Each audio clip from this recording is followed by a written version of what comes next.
On en vient à l'autre titre de cette édition. Après l'accord entre les soldats mutants et Abidjan, c'est au tour des rebelles démobilisés. Entendez, les rebelles ayant soutenu le président Alassane Ouattara lors de la crise ivoirienne de 2010-2011 et qui n'ont pas été intégrés dans l'armée, de parvenir à un accord avec le gouvernement. Estimé à près de 6 000, ils revendiquent le paiement de 18 millions de francs CFA de primes chacun et disent aujourd'hui avoir reçu de belles propositions du pouvoir sans donner davantage de détails. En effet, Stéphane, le ministre ivoirien de l'Intérieur a déclaré devant la presse, je cite, « Un accord a été trouvé, nous ne pourrons pas payer les primes réclamées, mais nous avons trouvé un consensus sur la question. » L'accord intervient après que les ex-rebelles ont manifesté dans la deuxième plus grande ville du pays, Bouaké, une marche en marge de laquelle au moins 5 combattants ont trouvé la mort. Les ex-rebelles sont d'anciens rebelles donc qui n'ont pas été intégrés dans l'armée. Leur mouvement de protestation fait suite à une vague de mutinerie dans la part des soldats à Bouaké et dans d'autres grandes villes. En Côte d'Ivoire, les mutins réclamaient le paiement de leurs primes et une augmentation salariale. La majorité des soldats sont des ex-combattants rebelles qui ont aidé Alassane Ouattara à arriver au pouvoir. L'année dernière, la Côte d'Ivoire a lancé un ambitieux plan de modernisation de l'armée, de refonte du personnel, ainsi que d'achat de nouveaux matériels. Nous parlons à présent à Amadou Ouattara, porte-parole des ex-rebelles. Bonjour, Monsieur Ouattara. Vous vous êtes félicité de la conclusion d'un accord avec les autorités. In regards to this agreement with the authorities.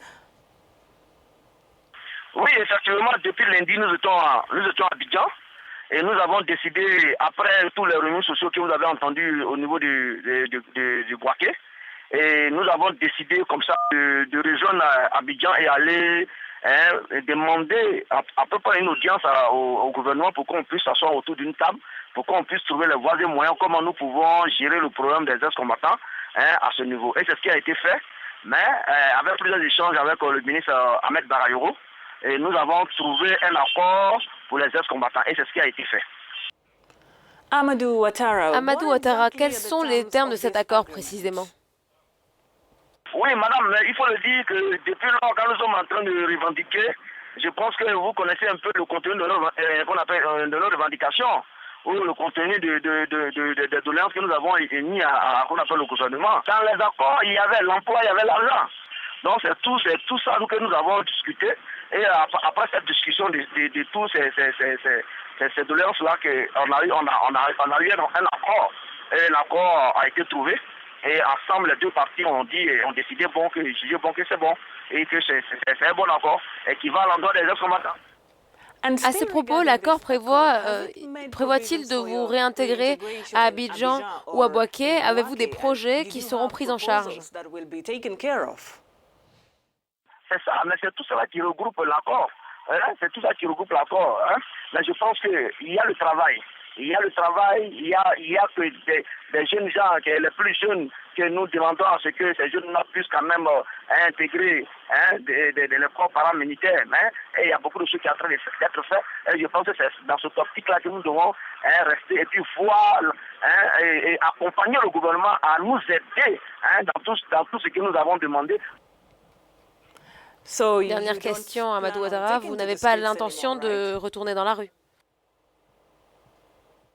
Oui, je pense que nous, après les accords, après ce que l'accord retrouvé entre le gouvernement et les ex-combattants, je pense que nous avons décidé, en tout cas à notre sein, de renoncer à toute manifestation jusqu'à ce que les jours qui suivent, la situation plus améliorée et que nous devons véhiculer le mot de paix.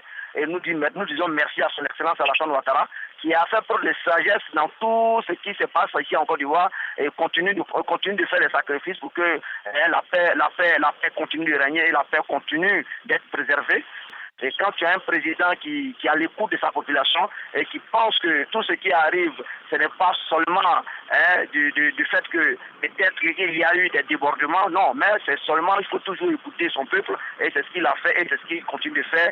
Et je pense que nous devons préserver cette paix-là pour que chacun d'entre nous, chacun des fils et chacun de cette population ivoirienne puisse retrouver cette paix et cette gaieté.